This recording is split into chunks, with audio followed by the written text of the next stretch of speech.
Hola a todos, amigas y amigos profesionales de enfermería. Gracias por estar al pendiente de las publicaciones del grupo. Espero que siga creciendo como hasta ahora para que entre todos tengamos acceso a diferentes fuentes de conocimiento. El día de hoy vamos a comenzar con esta presentación llamada Hemodinámica para Enfermería, parte 1. Será una especie de curso breve gratuito en donde hablaremos sobre la fisiología cardiovascular para comprender la fisiopatología de diferentes escenarios críticos y así darle valor a nuestras intervenciones, ya sea estando en hospitalización, urgencias o terapia. Recuerden que el ser intensivo, el ser intensivista, no es un lugar o ser parte de un servicio, sino una actitud. Espero que les sea de utilidad y compartan los videos. Se aceptan sugerencias y comentarios, ya sea en el grupo de Facebook o YouTube. Así que iniciemos. Para comenzar, yo les haría la siguiente pregunta. ¿Cuál es el principal objetivo en el manejo de un paciente grave? Pacientes graves vamos a encontrar en todos lados, compañeros, en medicina interna, en cirugía general, en urgencias, hasta en la consulta externa cuando se complican, no nada más en la terapia intensiva. ¿Cuál es el principal objetivo del equipo de salud cuando está frente a un paciente grave? Muchos responderán, pues restablecer su salud, si está sangrando, ponerle paquetes globulares, si está con una infección generalizada, iniciar con antibióticos, iniciar con vasopresores, etcétera. Todas estas respuestas son correctas. Sin embargo, si aterrizáramos un poquito más el conocimiento, veríamos que el objetivo principal va a ser el llevar oxígeno y nutrientes a todas las células del cuerpo que en este momento están sufriendo de hipoxia, por cualquier razón que ustedes me quieran decir. Porque el corazón está infartado y no late de forma correcta, porque hay una hemorragia y la sangre se está perdiendo de forma externa o interna, ¿de acuerdo? Porque hay una infección que está generando una vasodilatación generalizada, lo cual provoca que no existe una buena perfusión, lo que ustedes quieran o manden. Y la célula está sufriendo, está viendo un proceso de hipoxia, ¿de acuerdo? El objetivo de las intervenciones de nosotros como enfermería, junto con la parte médica, es restablecer esa microhemodinamia del paciente a través de llevar oxígeno y los nutrientes necesarios para que esta célula trabaje. Recordando que las células pues, están en todo nuestro cuerpo, ¿de acuerdo? Corazón, como un órgano, como un sistema, cerebro, pulmón, aparte del hígado, la parte gastrointestinal en general, eh, renal, etcétera. ¿De acuerdo? Todos nuestros sistemas requieren de oxígeno y nutrientes para trabajar. Si estos se ven privados, vamos a empezar a tener dificultades, ¿de acuerdo? Entonces nuestro objetivo principal es que llegue el oxígeno a la célula para que ésta pueda trabajar. ¿Cómo es que el oxígeno forma parte importante de la célula? Vamos a ver. Vamos a recordar lo que nos enseñaron desde el primer semestre, segundo semestre de la carrera, con la siguiente pregunta. ¿Cuáles son las dos moléculas entonces más importantes del metabolismo celular del organismo? ¿Con qué trabaja la célula? ¿Con qué es capaz de llevar a cabo todas sus funciones? Pues de entrada, ya lo habíamos visto, el oxígeno, parte fundamental de las reacciones aeróbicas dentro de la célula. Y la glucosa. Estas dos sustancias son la base de cualquier proceso homeostático en nuestro organismo, ¿de acuerdo? Todas estas dos sustancias van a ser transportadas dentro de nuestra sangre y llegar así a todos nuestros órganos para tener una buena perfusión, ¿de acuerdo? Si ustedes desempolvaran sus libretas de primero y segundo semestre de la carrera de enfermería, les aparecería este concepto, respiración celular. Y a lo mejor alguno que otro no se acuerda de qué se trata. Sin embargo, vamos a ver, aquí estamos para aprender. De entrada es un proceso catabólico que da energía a la célula, ¿de acuerdo? Hay que recordar cómo es la célula. Aquí está. Esta es una célula eucariota. Dentro de sus organelos, aquí vemos el núcleo, está la mitocondria. En la mitocondria, compañeros, se lleva a cabo la respiración celular. Es, por tanto, una de las más importantes estructuras de la célula. Es aquí donde se lleva a cabo la microhemodinamia, por así decirlo. ¿Por qué? Porque si esta mitocondria sufre o se priva de oxígeno, entra en general la célula a un estado de hipoxia. ¿De acuerdo? Hipoxia, ahora ese concepto a lo mejor ya lo entendemos un poquito más. Pero entonces, ¿dónde se lleva la hipoxia? Pues a nivel celular, chicos. Y si somos más específicos, ¿quién está sufriendo de entrada? La mitocondria. Y ahorita vamos a ver por qué. Existen dos tipos de respiración celular, la respiración aerobia y la respiración anaerobia.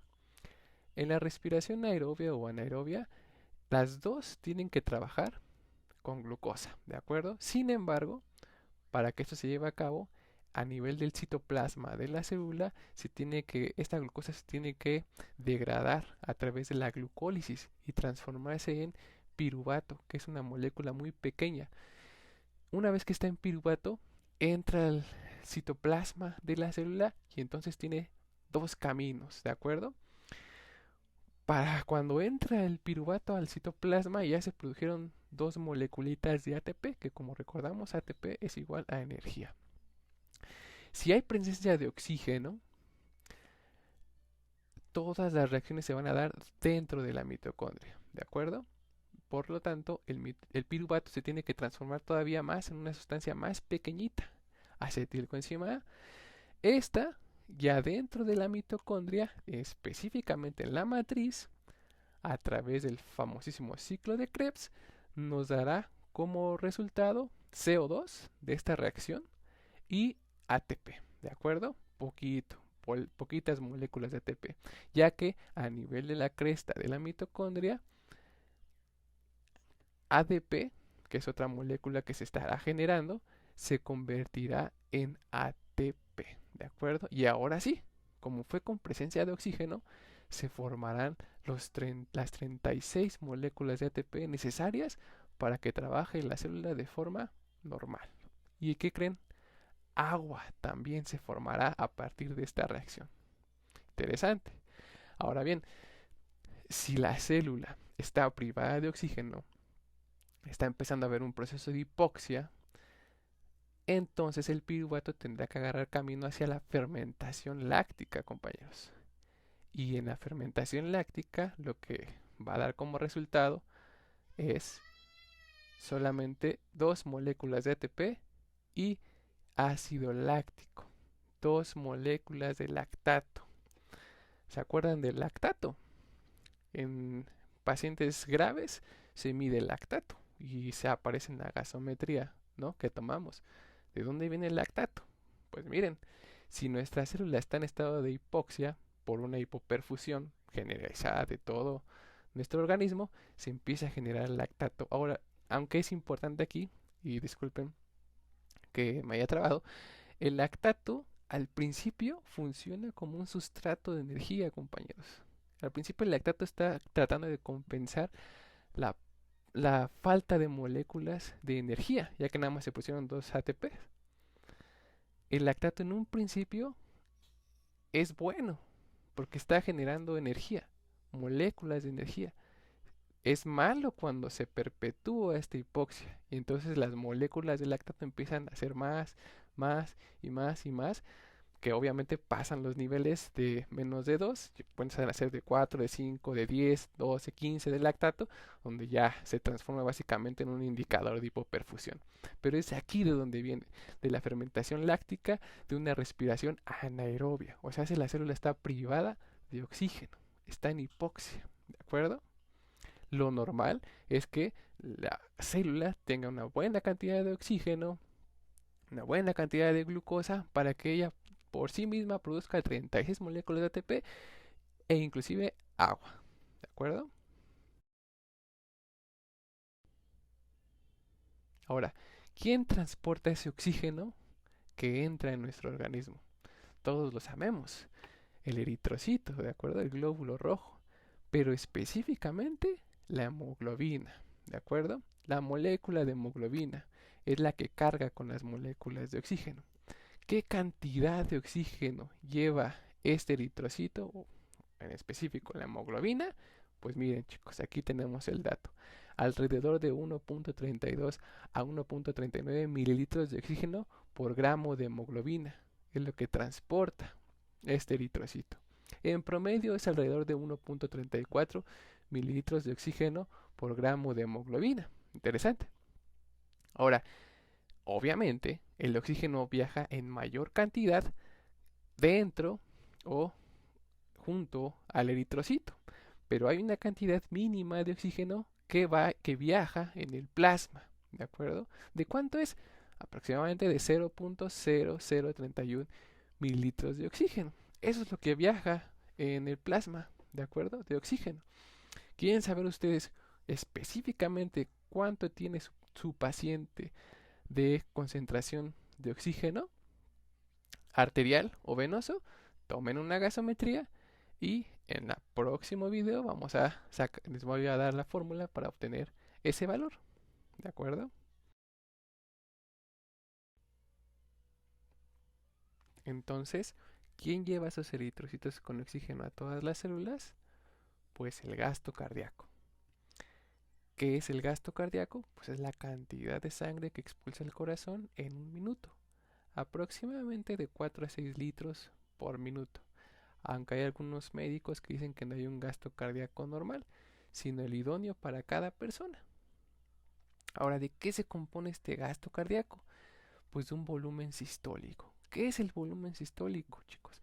La cantidad de sangre que expulsa el corazón en cada latido, en cada sístole. ¿De acuerdo? El gasto es en un minuto, pero el volumen sistólico es cuánta sangre el corazón está expulsando a todos los órganos en cada latido. Aproximadamente es de 60 a 70 mililitros por latido. ¿De acuerdo?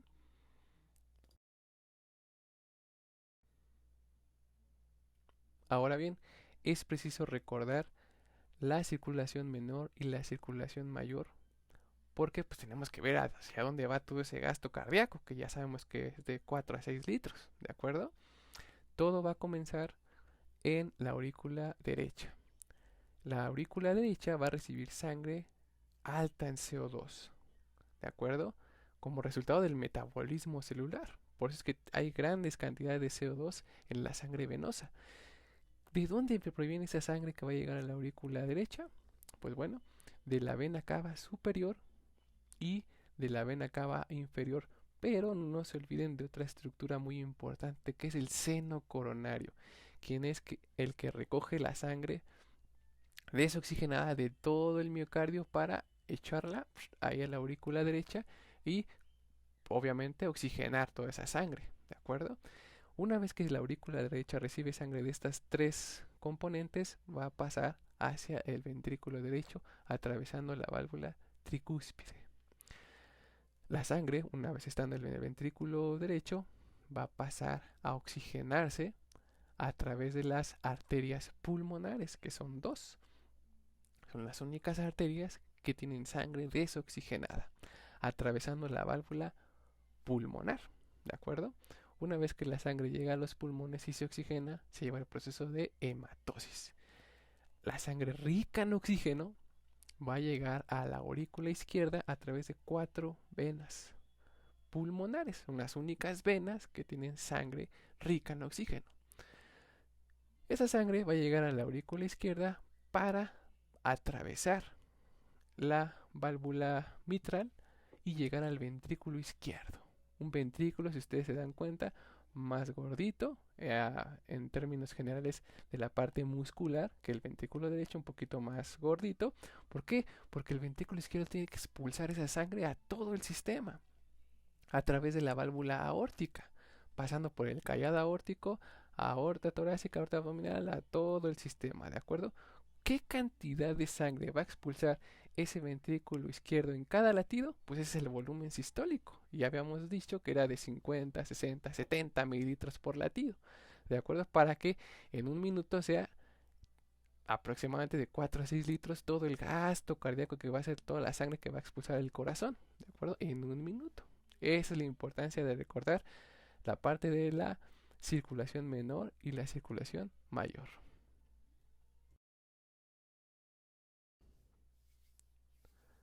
Ahora bien, el gasto cardíaco tiene que cumplir con ciertas determinantes para que el oxígeno que transporte llegue a todas las células. Estas determinantes son la precarga, la poscarga, la contractilidad y la frecuencia cardíaca. Todas estas, en ustedes, en mí, trabajan de forma correcta, ¿de acuerdo? Tenemos una buena precarga, una buena poscarga. Sin embargo, se pueden llegar a ver afectadas bajo diferentes escenarios. De entrada vamos a ver qué es la precarga.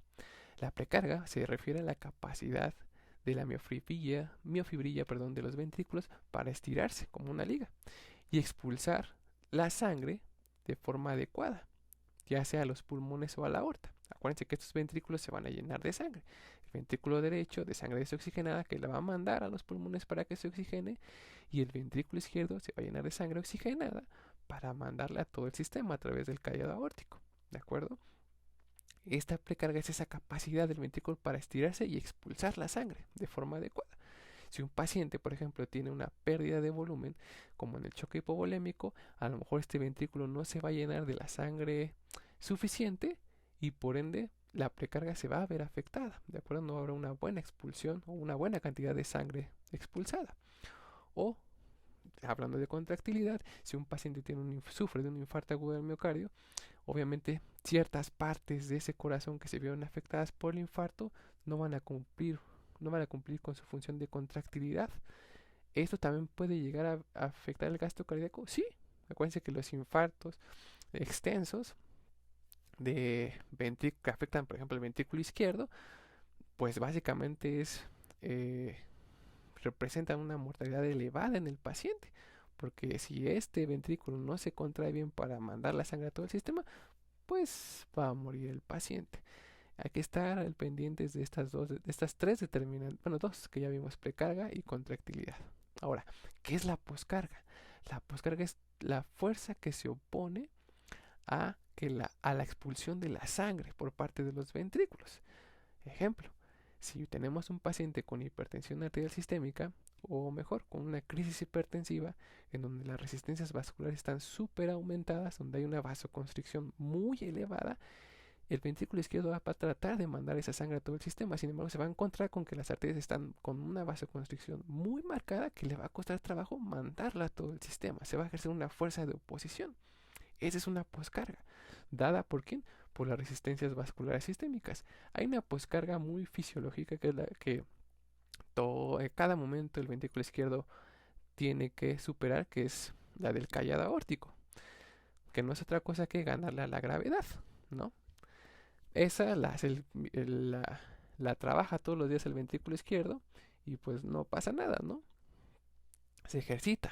Pero si tú le metes si tú le metes un contexto de un paciente con emergencia hipertensiva donde hay una vasoconstricción generalizada muy elevada, pues le va a costar mucho al pobre ventrículo expulsar esa sangre a todo el sistema. O, ejemplo, en la estenosis aórtica, en donde no hay una buena apertura de las valvas de la válvula aórtica, esto también le va a generar mucha resistencia al ventrículo para expulsar la sangre, ¿de acuerdo? ¿Qué elevado? Se elevó la poscarga, ¿de acuerdo? Nada más que a nivel de la válvula aórtica. Entonces son todos estos factores que se oponen a la expulsión de la sangre y puede ser tanto del lado izquierdo como del lado derecho. Y bueno, finalmente la frecuencia cardíaca. La frecuencia cardíaca también es una determinante del gasto cardíaco. ¿Por qué? Porque si tenemos a pacientes con frecuencias cardíacas muy elevadas, ejemplo, taquicardia supraventricular, son frecuencias de 150 a 180, el corazón se está llenando de forma correcta, está yendo tan rápido que apenas se llena de sangre y se la expulsa, apenas se va y la expulsa, apenas. Eso le está confiriendo que no haya un buen gasto cardíaco, compañeros. ¿De acuerdo? Por más de que vaya rápido no significa que esté dando un buen gasto. O todo lo contrario, un paciente con un bloqueo, con bradicardias extremas, en donde el corazón sí se llena. Sin embargo, es tan lenta su frecuencia cardíaca que no alcanza a cumplir el objetivo de perfundir a todos los órganos. Y entonces vienen los síncopes, etcétera, etcétera. ¿De acuerdo?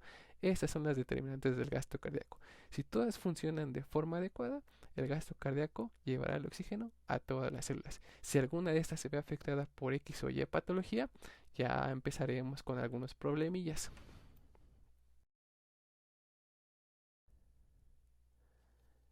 Por hoy hemos terminado este video. Como si se dan cuenta, es un video corto para que no tampoco sea tan aburrido. Poco a poco voy a subir los siguientes videos igual de duración corta para que la atención no se les vaya y aprendamos lo más que se pueda. Les sugiero compartir el video a todos los compañeros que así lo necesiten o que ustedes crean que les puedan servir. De igual forma, les pido que agreguen a más compañeros al grupo de enfermería para que entre todos fortalezcamos nuestros conocimientos. Recuerden que no hay que quedarnos con el conocimiento, siempre hay que compartirlo para entonces sea de utilidad, si no, no sirve de nada. Muchas gracias por su atención.